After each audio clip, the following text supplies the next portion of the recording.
So the first project I'm going to show you in a little more detail is the Ryerson University Student Centre that we made in Toronto. It's situated on a very busy business street in the center of Toronto and is an important project for this university because it's the first time that the university has tried to build a building outside of its central campus. So this was their original library building that they've asked us to make an expansion of. You can see this is why sometimes people don't like architects. I'm sure that this thing looked really beautiful in a pencil drawing on beautiful paper in 1975. It probably was just great. But it didn't, it may have looked great on paper, but it doesn't respond to many of the characteristics that humans need, such as daylight and fresh air. At the same time, outside on the busy street was this kind of busy, crazy life. It was very messy. And so how do you bring the stoic world with the kind of extreme nightlife of this street? And here you can see the location of the project in relation to the existing university, which was somewhat introverted, although it was an urban campus. They also needed retail in this building because it's on a commercial street. So how do you make a student library with shops in it? It's kind of a problem. You kind of have to go through the shops to get to the library. So what we did was we built the shops along the main retail face, and then we created a kind of ramp that lifted up over the shops that brought you into the lobby of the library. Here's an early rendering of how that might appear on this new corner adjacent to the main commercial street. One of the characteristics of the design is this fritted glass system. So when you're inside the building, not only are you receiving daylight, but your views of the city are being framed in different ways wherever you are in the building. And the daylight itself changes as you move through the building. So it's not just enough to provide daylight. We can say, oh, you need daylight. But daylight is a changing feature. It's not static. It's not science. It's moving. It's natural. It's always changing according to the seasons and the time of day. Just to give you an idea of the scale of these elements, there's one of the window cleaners up there cleaning the exterior facade. But as you move through these spaces, the light kind of dapples in, almost like you're underneath a tree in the sunlight, that beautiful feeling you get when the sun comes through. Here's some of the earlier sketches. In order to make this building work, we had to design it almost entirely around climate. So the building leans and pulls and pushes according to how the southern sun and the northern shade features of this building will react to the site. Because this is in Canada, so you can imagine sunlight's a very important consideration. So the ramp kind of lifts up and the building lifts up to bring light in. And we did a number of very detailed and intricate analyses of how that surface would function to increase the amount of sunlight hours on the main plaza leading into the building. I thought this was fun to look at. This is one of our earliest concept sketches. You can see how gregarious it really is. It's really extreme. This just goes to show that sometimes you have to go to the edge of the cliff and see how far down you're going to fall before you take a few steps back and get realistic. I think it's an important exercise. And here's the final building. You can see there are certain characteristics that were retained. And there's this giant sort of blue chip that brings light down. It's actually a metal surface that reflects sunlight naturally onto this new plaza that we've created at the entrance to the library itself. There's a series of stairs where you can sit and play chess with your friends. You can meet people before you go into the building or skateboard or do athletic things. Seeing the building within the commercial context is important because, I mean, really everywhere here, this is like the Times Square of Toronto, so there's, people in underwear being advertised everywhere. It's kind of hard to keep focus. And so, so as you walk down the street, this building sort of holds its own against the commercial onslaught that's around it, but it doesn't have a single advertisement on it. These panels are quite special. They're made of a single aluminum sheet. We used a CNC device to cut the sheet into its shape. Then the CNC device carved out the folds, but then a human being took that sheet and folded it into its actual shape. So the entire surface is a piece of human origami. The painting of the metal is made with an iridescent paint, so that as you move your head back and forth, it changes color. No matter where you are as you experience the building, it's always changing shape and changing color because of these little triangular chips. I like the idea that I've stood there on that corner and watched people going down the street. And basically these days, I'm sorry I have to walk away from the microphone. Basically these days when you're walking down the street or you watch people walking down the street, they're essentially like this, right? They're just like today. And I see them come to the stop walk and they're finishing off their thing and then they want to see if the lights turn green, so they look up and they see this thing and they go, whoa! know. It's like, I feel at least we got 10 seconds out of recognizing that there is a reality in this universe, and that's pretty good. Here's a view that I took with my portable, my telephone, just straight up on selfie mode. Looking up at the building. This is an interesting film that I made on my phone, so the quality is very poor. This was one night outside. None of this light is electrical within the building. This is all cars driving by and the lights of the advertising across the street. So all of this animation that you're seeing is just created by capturing light that is in the ambient environment. It's rather fascinating to see. Some of the panels are carved out to create acoustic panels, as you see on the left. As these panels move across the entry lobby, they move into the building itself and into the lobby premises where students meet and gather as they maybe collect their coffee and go upstairs to where the reading areas are. You'll notice here this is a little coffee shop. I'll point this out, it's kind of amazing. You'll notice that there's no logo on it. It is actually a Starbucks coffee shop, and we negotiated with them to take all their logos off. So we may be the only people who've ever gotten Starbucks not to put a logo on their coffee shop. It reminded me of another time when we were making the library in North Carolina. We had an area at the entrance where all the technology was laid on a table, so computers, cameras, iPhones, things that a student could check out and use for the evening were on this table, and a person would come and show them how to use the things. And it was very flat and very beautiful and modern and sort of simple. And the owner, the client of the library said, let's call this the Apple Store. You know, it's kind of like an Apple Store. So she did. And about 2 weeks later, she got a very, extremely angry note from Apple's lawyer saying, you can't call this an Apple Store. It's not an Apple Store. And so she had to take the name off. And then she went on the warpath. So she went through all of North Carolina, and she found a family with the last name Apple, got them to donate money to the project so she could name that room after them. So it's the Apple Room. That was amazing. You got to love that. Very enlightened librarian. Librarians are great. The lobby itself can be used for everything. This is people doing basketball shoots there. So it was like they were playing basketball, shooting as a game, and for the basketball team at the school. Every floor is uniquely different from the next. So every time you get onto a floor, it's radically different from the previous. So you're kind of assaulted by its difference almost. It's so different, in fact, that each floor has its own name. So the top floor is called the Sky. There's a floor called the Beach, called the Bluff. So when you get on the elevator, there aren't actually numbers. So you don't go to the third floor, you go to the Bluff. You tell your students, oh, I'll meet you at the beach, and you go to the beach. There's no need for numbers. And when you get in the elevator, like on the left here, it's this extreme color, and each time you get off the elevator, there's a kind of connection to the range of color that you might find in the spaces. This is a pretty amazing thing. This is a chair that we designed. It's actually made of foam, and it just rises up from the ground and goes up about 9 or 10 feet, and you can just lounge on it. When we made this, before the occupants moved in, the building inspector came around and saw this thing and said, it's really dangerous. You're going to have to put a handrail here. So he's like, no, you can't put a handrail. People are supposed to sit on it. No, you got to put a handrail. So finally we said, look, it's a chair. Chairs don't need handrails. So he said, okay, it's a chair. You don't need a handrail. So we got rid of that. When you walk in, and by the way, nobody's fallen, and everybody loves it. It's quite safe. The floor called the Garden has this wonderful green quality, and if you look in the distance, you'll see that even the rooms inside behind the glass look like they're bathed in green light. Well, it's actually a strange phenomenon. So if you were to walk up to the room and look through the glass, you'd go, why would I ever want to go in that room? I'd be looking like cheese on the moon or something. It must be awful to be in there. But it's actually only the glass that's colored green. So the light on the other side is white light, normal light, like the light you're used to.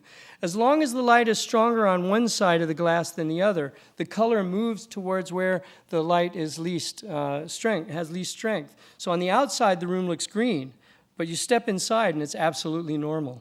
So it's a very strange feeling. This is the same person at the same time, the cleaning person. And I've seen students go up to the thing very hesitantly, go to the door and open the door and look in, and it's normal. and then they go back out and they look in. It's a kind of a sort of exploration of what light really means.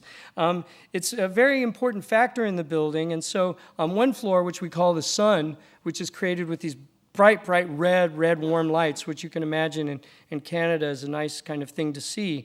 When you're outside in the day, it's, as I said, the inside of these rooms are normal.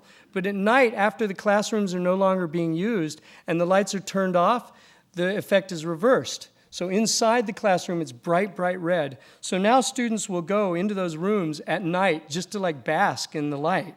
They'll read their books in there in this kind of red light after the classes are over. So it's an intriguing kind of way of occupying the building. This is the floor called the beach. There are no traditional tables or chairs unless they're dragged in by students. Many people sit on the floor. It's a series of maple terraces that go down to this blue carpet. When we made this space, the librarian said to us, I want you to make a space where anything can happen. So we scratched our heads, we made this space. And I will tell you, be careful of what you ask for, because anything can happen in this room. So now they have a problem. Like a lot of kids show up wearing beach bikinis and bathing suits, and they bring beach balls, and they set out their beach towels, and they play and stuff. It's really amazing. So they're having to manage all of that. There's breakdancing every Thursday evening at 6 o'clock. They can't really turn them away because it's part of what the thing is. So we talked about to students, and this is what they said. Typical day at the beach. They study, they go up the stairs, they break dance, and then they go back to studying. They are having fashion shows in this building regularly, which is interesting to see. The top floor is extremely quiet. The sky is the quietest room. It's so quiet that if you make a noise, the students will ask you to shut up. So unlike the floor below, which is really loud and crazy, this floor is extremely quiet and introspective. The students feel they have a sense of ownership of the building. They feel they can consolidate their ideas, and it's an inclusive place that asks people from different backgrounds to be there. They see the building as an enjoyable place, but also an enjoyable space to study. Both of those things relate. And that brings us into our reconstruction of Times Square, which is a project we've been working on for about 8 years. We were given the task to rebuild Times Square from 42nd to 47th Street, the 5 main blocks of what is the sort of big rainbow of light that most of us associate with Times Square. 4.5 million people a year go there. It's an incredibly busy place. So there's a great deal of activity. Before we started our project, this was a study we did together with the Department of Transportation, looking at congestion, pedestrian congestion in Times Square. The place was so packed with people and so packed with cars that everything was so pressed tightly together. People were getting hit by buses. They were getting their pocketbooks stolen out of their purses. Basically, everywhere that's red here shows heavy density, and everywhere that's green shows where people are comfortable. You can see there's no green in this view. So what we proposed together with the city was to take cars permanently off Broadway for 5 blocks. This had never been done before in New York City history, and no master plan in Times Square had ever been approved to manage these kinds of crowds. So this is the Times Square we know of in the past, lots of cars, everything's coming together in this very tight bow tie. And our proposal was to eliminate the cars from Broadway, allow these new spaces to be pedestrianized, give more space for people, and in fact increase traffic speeds through Times Square because you eliminate traffic lights, so 7th Avenue would have less obstructions. So this is the way Times Square was, and this is what we proposed. And everybody said, yeah, right, it's New York. This is the way it was, and this is what was proposed. And we began work on the project. We started dealing with, here's a final project. It's nearly done, so we'll be opening it officially in April. You'll start to see it. We proposed to allow people to flood the streets of Broadway for these 5 blocks. We made permanent pedestrian amenities on these blocks so that you can move easily between the shops and between the amenities that are offered in Times Square. This is looking down. You can see where the people are, where Broadway used to be, filled with cars and now filled with people. As the people move through the site, they're involved with performances, theater events that go on in the Broadway and off-Broadway areas. So it's rather intense now, and it's picking up. The intensity is picking up. I think these 2 views are quite intriguing. And here's getting a little lower down, where you're seeing people walking across the crosswalks that we made that also extend the pedestrian plazas across the streets themselves. To do this, we had to eliminate about 60% of the infrastructure that was there that was redundant. So we took away a lot of street lights that weren't working and telephone booths that people don't use anymore. There was a flooding problem that had existed in Times Square for over 100 years. Nobody could solve it. They kept making the drain bigger at 45th Street, and it still didn't solve it. So we found out, actually, by studying old maps, that Times Square, which is located in the center of this oval here, before it was turned into a city, was the confluence of 4 streams creating a swamp. So Times Square at 45th and 7th and Broadway is actually the lowest point of a swamp that used to exist there. And they didn't flatten it out. They just covered it with asphalt. So underneath the road is actually still this topography. And so we realized quickly that we needed to deal with what was actually an 8-foot drop that people didn't recognize. By the way, you may not be surprised by this, but there is actually no uniform topography map of New York City. So there was no one plan that we could use to find out actually what Times Square looked like, so we had to map it out ourselves. We had to map out how people used the different shops, how they went shopping. We spent hours, days, weeks just looking at people. This USA Today stand was used 30 different ways in 1 hour. Like, photograph stand, conversation point, back for your breast for your seating. People use the Siamese fire hydrant for coffee cup tables. Before we moved in, they were just, students were sitting on the curb. It was really a disaster. Of course, you had this, the Naked Cowboy, who I believe came from Dallas, I'm not sure. Just every kind of event would occur there. One of the things we decided to do was not use electricity. So all of the paving is creating light by using reflective stainless steel pucks that are about the size of a nickel. These little pucks that are in the asphalt pavers remind us of the marquee lights that existed in the great era of Times Square in the 40s and 50s. They're arranged in a way that are most dense where there's the greatest number of marquees, but also where the greatest number of people collect. So they help you orient yourself in a very big space. It's really fun to walk down them and see how their people are reacting to them. They sort of help you move in a particular direction. Again, we get things sent to us. So somebody sent us this saying she bought her boots because they reminded her of the pucks in Times Square. There's a great number of events that occur there, Times Square yoga, Times Square bull riding. There are about 350 events a year, so we had to deal with that. Currently today, these events are managed by dragging temporary generators across the pavement and just cracking everything, plugging in cables across the lights. So we built these benches, these giant benches. They're about 50 feet long and 5 feet wide, and they naturally collect people together in groups and allow free space on the edges for busy New Yorkers to walk quickly along the edge that don't want to interfere or interact with tourist groups. So it's a kind of natural way of herding people. When you're that many people together, herding becomes an issue. The benches themselves are designed around different ways of seating. Sometimes you sit low, sometimes you sit high. They're all designed around essentially your butt. So one of the things we say is if your butt is happy, you're going to be very happy too. So if you lean back against this, you'll feel a certain way. As you sit low, you'll feel a certain way. We built a prototype in Times Square, and as soon as we opened a prototype, this hit like, what is that guy doing up there? I mean, just having lunch, I guess. And this prototype was made of foam, so it wasn't even the real thing.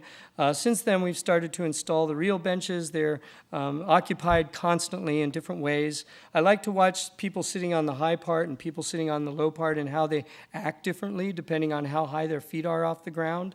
Like a child who swings his feet like this when it's sitting in a high chair, adults do that too when their feet don't touch the ground. Whereas when their feet touch the ground, they're very serious and adult. Here's a little view of that. Here's some view. These are just random pictures that were taken over the past month or so since some of the benches have been installed. I like the sort of abstract quality of them, these sort of giant whale-like features in the middle of all of this. People using them to take pictures. Apparently the dog is using them. And here's some amazing statistics. So this is just kind of mind-blowing. So although we were only 50% finished with the project, we decided to do some economic analysis. So we went into facts and figures in the Business Improvement District. although we were only about maybe more like 60% complete, there was a 40% decrease in pedestrian injuries, a 20% decrease in crime. 1 year ago was the first year in written history there wasn't a single murder in Times Square. There was a 60% decrease in airborne pollutants, a 60% increase in pedestrian traffic. But what's really important here is the increase in rent and retail prices that led to a nearly, at the bottom there, 100% increase, nearly 92% increase in city and state tax revenue. There's enough money made now by pedestrianizing these 5 blocks to pay for half the entire police department budget for the year, to pay for the entire Parks and Recreation budget of New York City 7 times over in 1 year, just from the economic output of this place. To put it in perspective, if you look at the metropolitan product of Times Square, it's greater than that of Portland, Oregon, greater than Austin, Texas, even more than Las Vegas, Nevada, just because we changed the characteristic of how people interact with their environment. So these kinds of ideas aren't just important for how we react to comfort. They're important to how we run business and society. I just threw this in there because this guy used to come every day during construction, wrapped in aluminum foil. And he would say, give us the thumbs up if everything looked good. I told him that it was his reflective suit that gave us the inspiration for the pucks.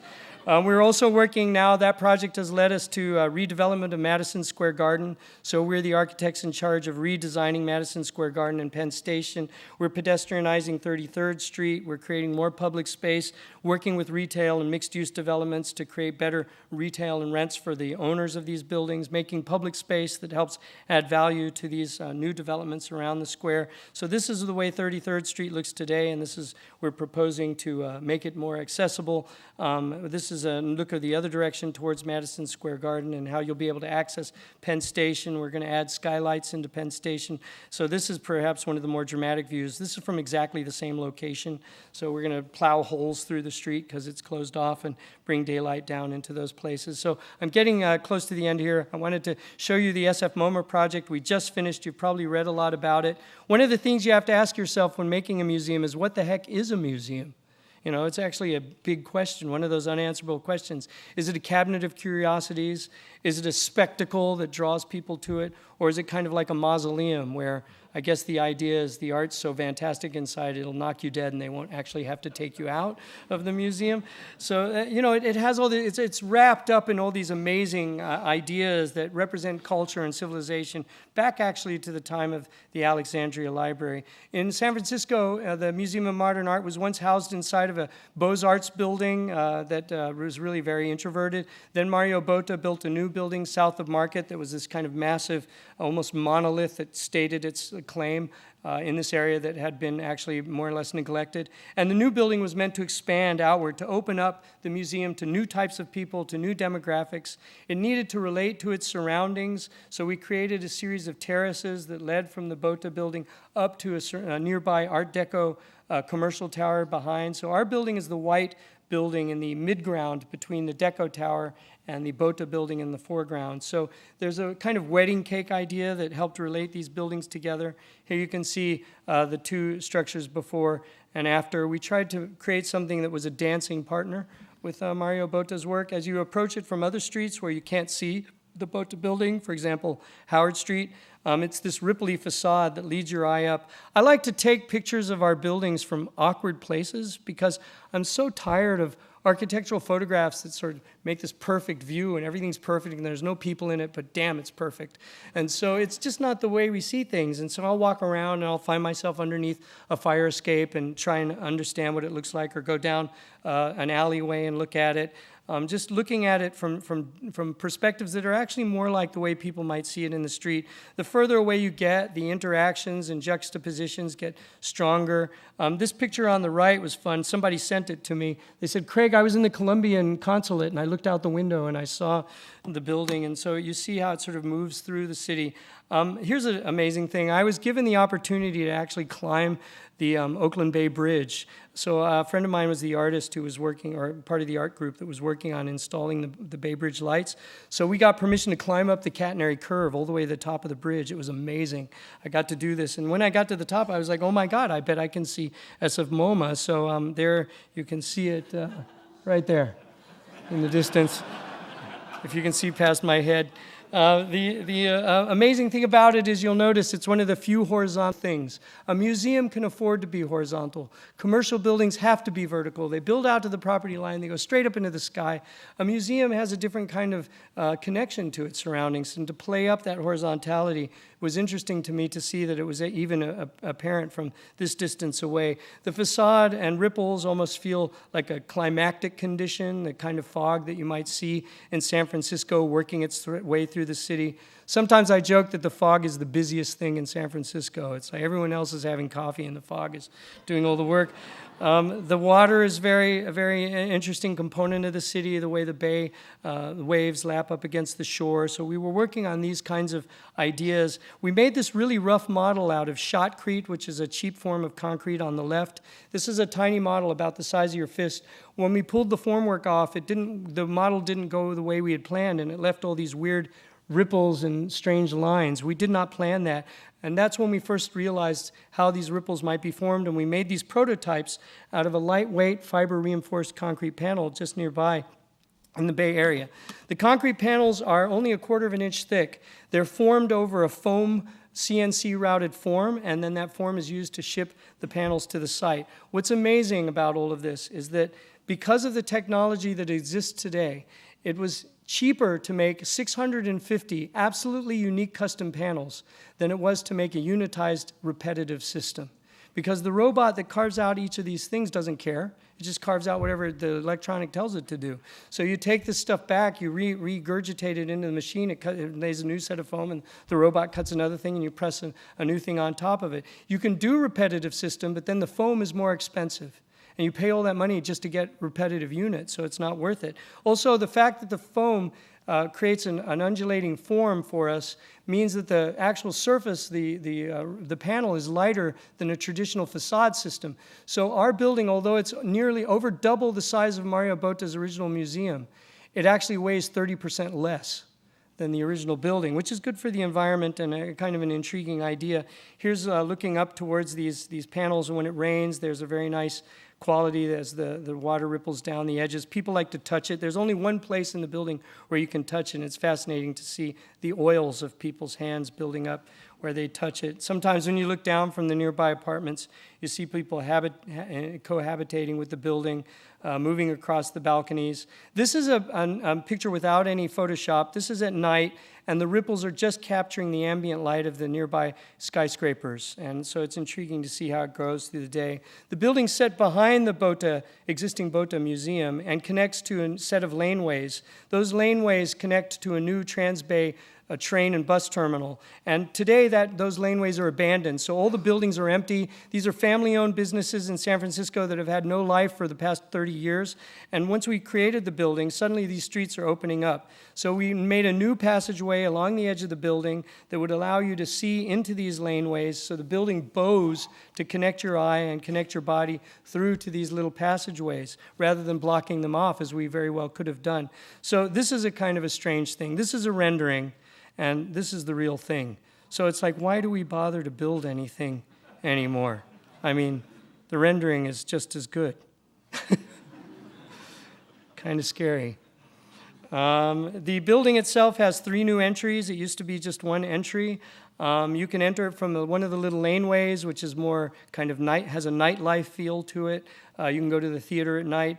Across one of the alleys is this massive facade that catches people by surprise as they walk past it. Some of the windows look out to those laneways, so there's always a connection. Like the Ryerson building, the facade is pulled back to allow climate conditions to be managed around the building. There's a great gallery space which currently holds a Richard Serra piece, and above that is a garden that we've created, a new garden. This passageway can be used for parties and events in a very tight urban condition.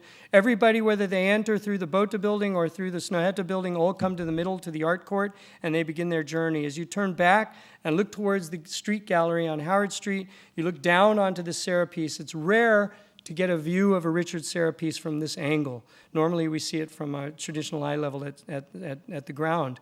So to have both experiences is quite a treat. And you can see, as we were installing it, the way the light just sort of skips across the top flange these steel pieces.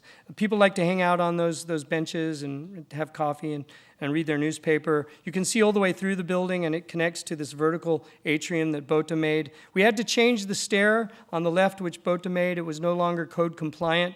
We created a new stair that only took you up one level and another set of stairs that take you up the rest of the way. So here's, as it's built, we're still installing artworks on those wing walls on the side, I believe in May. You can see right the way through to the new garden that we created. So as you go up the stairs, you eventually make your way, as you see these atriums from new perspectives, into a lobby space with this wonderful loopy-doopy mural. And that leads your eye to another staircase that takes you up to the next level, which is only like 13 feet more, where the photography collection is. And then you see this garden. And this is a 19,000 plants. It's the largest growing and sustainable green wall in the country, if not one of the largest in the world. We planted this ourselves because we're also landscape architects working together with botanists.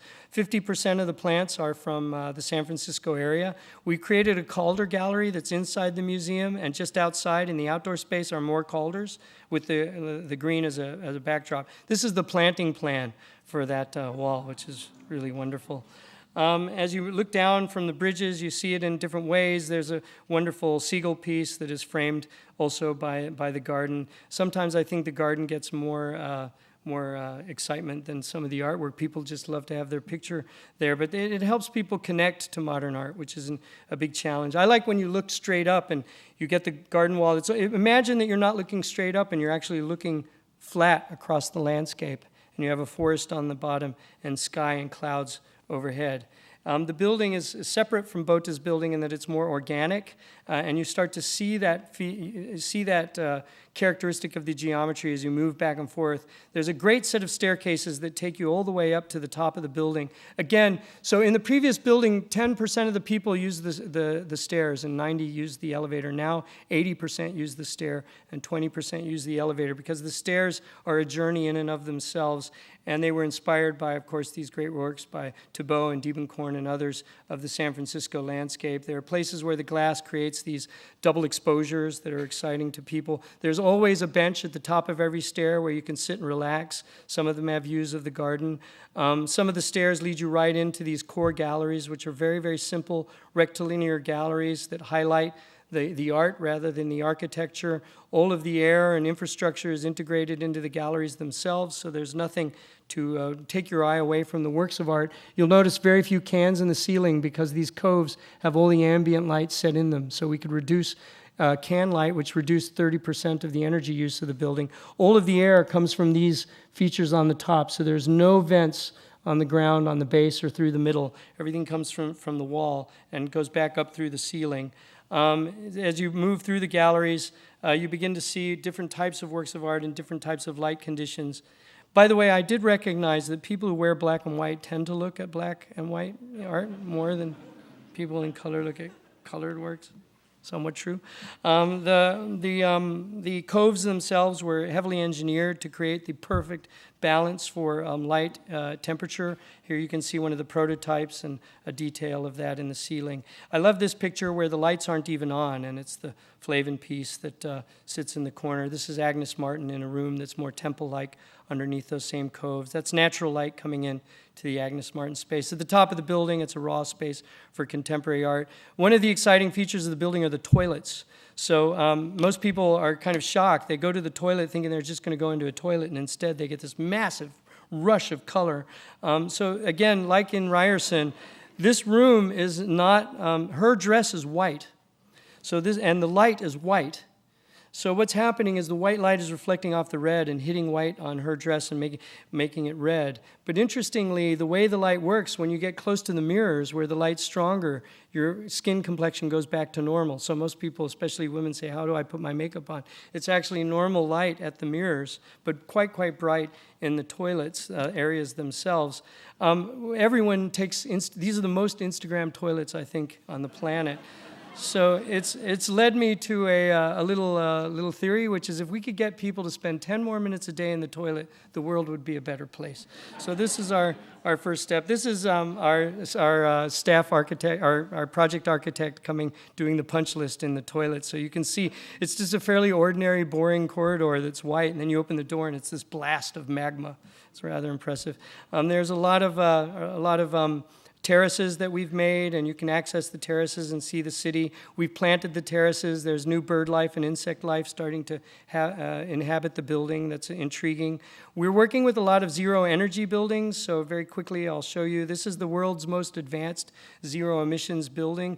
It's a house. Unfortunately, it's too expensive to buy or live in because of the technology is too advanced. So it's a prototype, but we're working to reduce cost. It's north near the Arctic Circle, and it replenishes all the energy used to make the building, including the embedded energy of the construction process, within 50 years. The closest thing that anybody can come to that currently is about 70 years, so we're a little ahead of the curve, and hopefully that can be reduced. We're making office buildings that are using the same kind of thinking, generally changing local legislation to allow climate-friendly construction.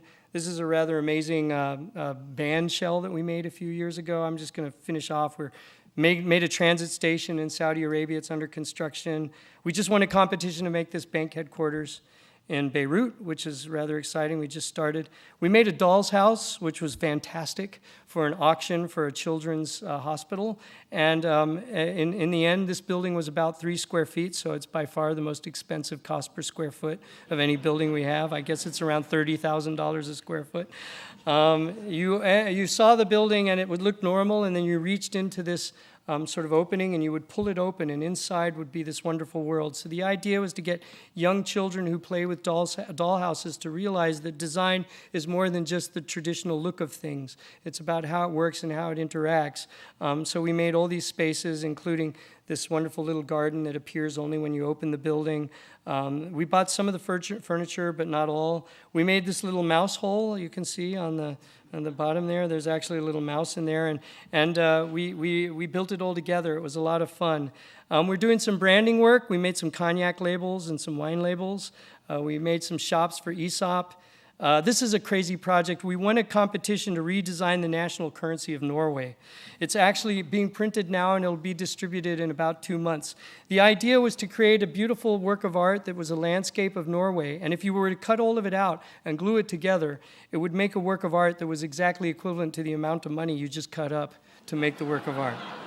That's rather valuable. We're finishing off a library in Philadelphia. We'll be opening in a couple of months a museum for the caves at Lascaux, a library in Calgary, and a museum in Saudi Arabia. A couple of libraries in the outer boroughs are going to be under construction this year. It was mentioned the new kitchen in French Laundry. It's already opened, but it'll have an official design opening in April, May, when the rain and mud go away. And the last thing to show you is right near the end, we made a project for the Obama Library competition. It's not really been released, so this is one of the few that get to see it. There were 2 sites. We looked at one site which created this kind of space that allowed you to feel you were a part of a forum or a collection of people. Inside the library, you would look up and see all the terraces. Another site that they chose near to the lake, lifted up like a lean-to structure, like similar to indigenous buildings nearby. We got to meet the president twice. It was really cool. He loves architecture, and he said, by the way, that he wanted to be an architect before he became a politician, so that was fun. When we met him the first time, there was a change in schedule, and Michelle Obama couldn't make it, the First Lady, and so the president apologized for her not being here. And my wife, that's next to me on my right, she said, well, I guess we'll just have to deal with you then. And we kind of laughed. So I'll stop by saying we've tried to work in Texas. We made a transit station in Houston. It was on budget. Everything seemed like it was going well, but the powers that be said they thought that it was too special. So they went ahead and they canceled it. So they built this thing instead. They voted to defund the design. And they made a thing similar to others in the system. They did steal from our design, so they took our like little pedal shape and made these kind of weird steel pedals out of it. So we still hadn't built in Texas, except for, thank God, Dallas called us up Willis, who's here tonight from the Dallas Parks Department, we got a call one day while we were working on the World Trade Center Memorial Museum. We were sweating bullets to finish, and this call comes from Dallas, like, would you like to do a little barbecue pit and a pavilion for us? We said, well, sure, if you're going to ask, why not? So we agreed. It was an amazing work that the Parks Department were doing. They were going through the city. You probably are aware of the program. We worked with Architects, it was mentioned earlier, to make this pavilion. It's South Dallas, not far from Oak Cliff and other areas that had been disadvantaged in many ways. The first time I went to visit the site, I thought, wow, the street sign doesn't even say anything. You just get off here and the number 12 will be there in 2 miles. Wow, that's pretty desolate.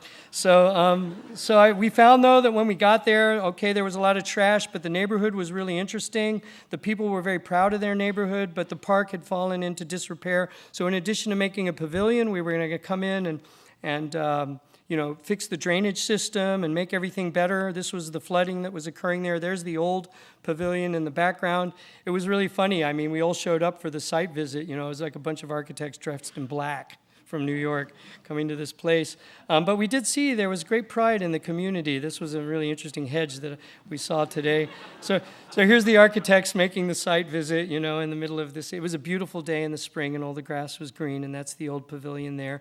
We were struck by billboards that you see, obviously, along the highways in Texas, and we thought, what if we took a billboard and just bent it into a pavilion shape? So the original designs were like a bent billboard, and they were this weird red color. Eventually, it was simplified, and it became this green color. The green color came because we actually went into the community and met with them on 2 occasions, asked them what they thought about our design and if they could give us advice. One of the things they said was that our original design was red, belonged to a particular gang that used that color red. And if you use that color red, the gang is going to occupy the thing. So we said, well, what about blue? No, another gang has the blue. So we just kept talking, and they said, nobody has green. So we took the green. And that was that. They also, the original design, as you recall, was solid on all the edges. And they said to us, are you crazy making these walls solid? People will stand behind this and they'll have guns, and we go there to use it and they'll shoot us. So we said, okay, we'll make a filigree so that you can see it, give you more security, even if nobody's hiding back there. This was all advice from the local community, and that's what led to this design. It sort of frames the view through the park. It's a really quiet little place. I went there today. It was people out there playing basketball and using it, and it still looks pretty good for, 4 or 5 years old. It's not been tagged ever, as far as I understand. There were no tags on it, so it's not been graffitied, which is amazing. People use it not only for cooking, but there's a play area nearby that the young people use. The filigree is still intact. And this is just looking through the filigree with the shadows that it creates. We made, also, they didn't have enough money to build a permanent toilet, so they put some porta potties out there, and we thought we're going to make these the world's most sexy porta potties. So we built this beautiful sort of screen that's actually very interactive if you go there. Unfortunately, when we were there today, the porta potty wasn't there anymore.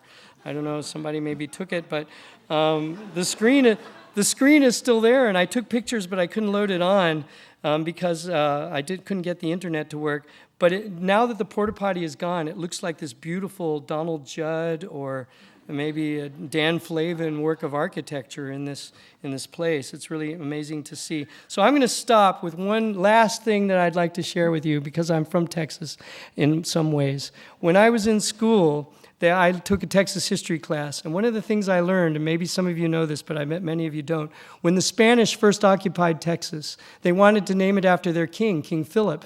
But unfortunately, just prior to that, the Philippines had been named after King Philip. So like the English called New England, New England, the Spanish called it actually Texas, the New Philippines.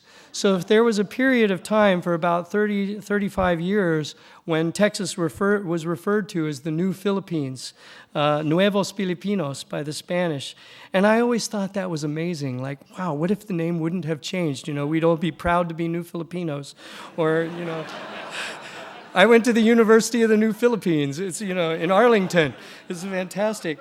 And even more amazing is just take a look at the Philippine flag and the Texas flag. Like, how did that happen? It's just bizarre. So I thought I'd leave you with that strange little note and finish this talk. Thank you for your time. It was a little lecture.